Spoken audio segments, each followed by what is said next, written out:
But let's talk about the Edmonton Oilers. And you talked about Austin Matthews and the Leafs star power on display in Game 6. Much the same out west in Los Angeles as Connor McDavid puts the Oilers on his back, would not be denied. You could tell from opening puck drop, the way that he took that puck and wrapped it in around Jonathan Quick, that this was going to be the Oilers' night. He ends up with 1 goal, 2 assists, 3 points on the night as the Oilers stave off elimination against the Kings, force Game 7 on Saturday night at Rogers Place. When you look at this team and the topsy-turvy roller coaster series that this has been going back and forth, Matt, who has the edge in Game 7? I think you have to give it to the Oilers, of course, going back home, and their star power is definitely shining through. We saw it. It was only a couple minutes into the game. McDavid goes into God mode. The Oilers go with the nuclear option, of course, putting McDavid and Leon Draisaitl together. It's a sign of desperation, but it works.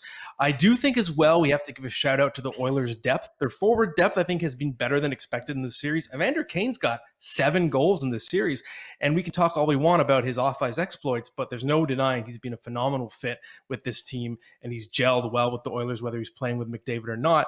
I do think we have to keep a really close eye on Leon Draisaitl and his health. We know he was nicked up in this game. He was a bit hobbled. And I believe it's an ankle. It's something in the lower body. That's the type of thing you can play on when it happens in that game. You're running on adrenaline, but it can swell up overnight. So are we going to get Leon Draisaitl at 100% in Game 7?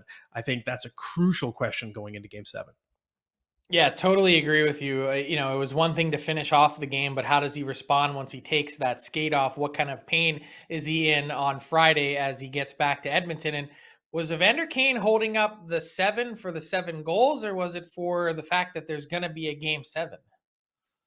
I heard it was to signify Game 7, but I guess it works kind of as a double entendre, and I think it's an amazing series. And again, if you're looking at the Oilers' depth in this one, it's an advantage that I do think they now have over the Kings because Victor Arvidsson, we know, is out for the series. They haven't had Drew Doughty.